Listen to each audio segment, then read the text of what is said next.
नमस्कार मित्रों, मैं अपनी साहित्यिक मित्र जयपुर राजस्थान से जो हैं हिमाद्री वर्मा समर्थ जी के 3 संग्रहों पे चर्चा करने के लिए यहाँ उपस्थित हूँ। उन्हें शुभकामनाएं देती हूँ, बधाई देती हूँ कि उनके 3 संग्रह जो गत वर्ष जिनका ठीक 1 वर्ष पूर्व अ, उनका लोकार्पण हुआ था और ये उनके इससे पहले भी उनके 6 संग्रह प्रकाशित हो चुके थे।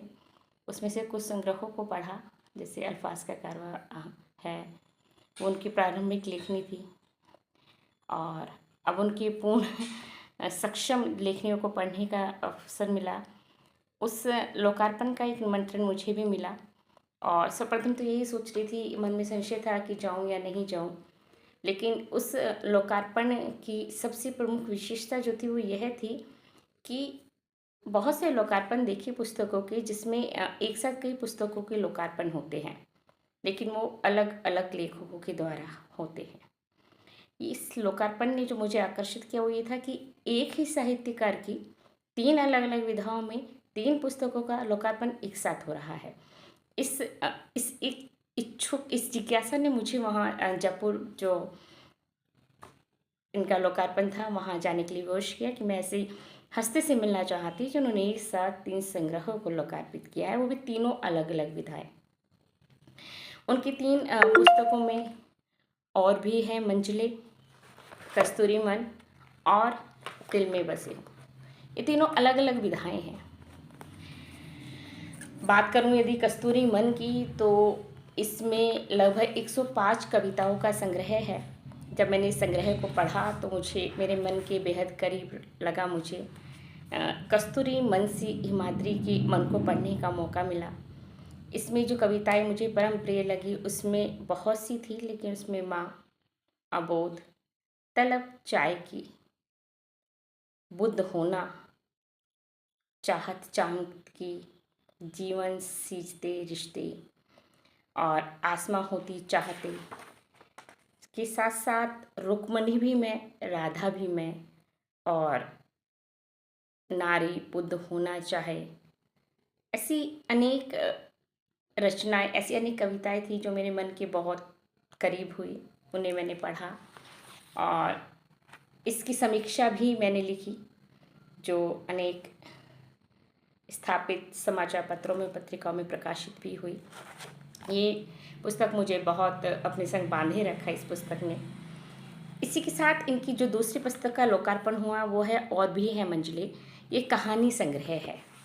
इसमें बहुत ही मतलब मन को उद्वेलित करने वाली कहानियाँ हैं।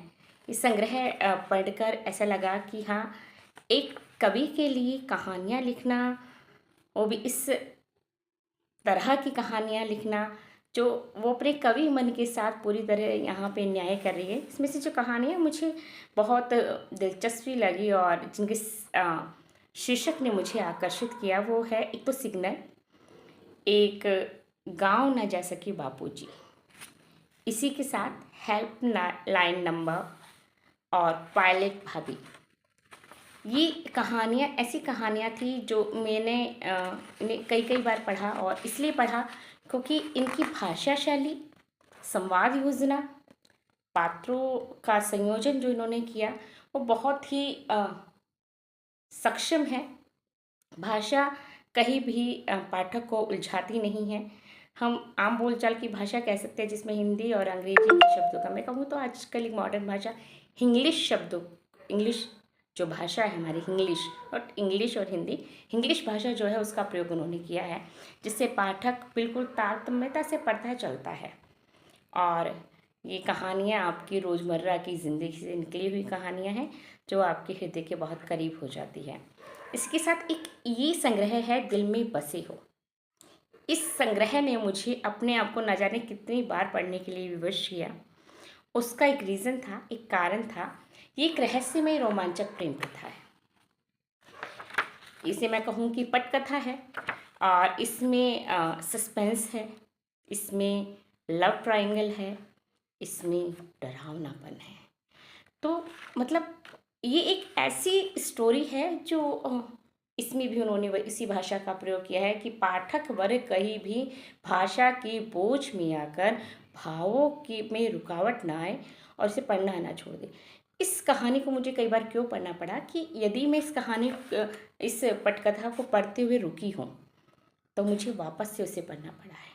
क्योंकि बहुत ही मतलब क्या कहूँ कि बहुत ही ऐसी रचना है ये कि पाठक इसे जब पढ़ने बैठेगा तो पूरा साइलेंट मोड चाहिए उसे। मैंने अंततः इस रचना को समझने के लिए अपने फ़ोन को स्विच ऑफ किया और पूरी तल्लीनता से इसे पढ़ा।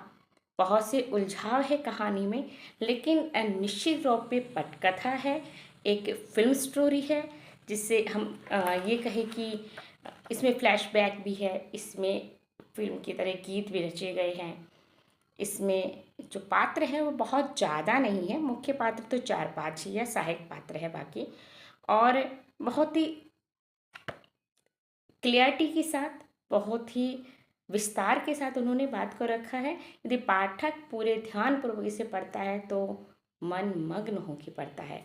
प्रिय मित्र, हिमाद्री से मेरा जो मैंने प्रारंभ में कहा साहित्य मित्र, इसलिए कहा कि बहुत से साहित्यिक चर्चा होती है जो हम आपस में करते हैं।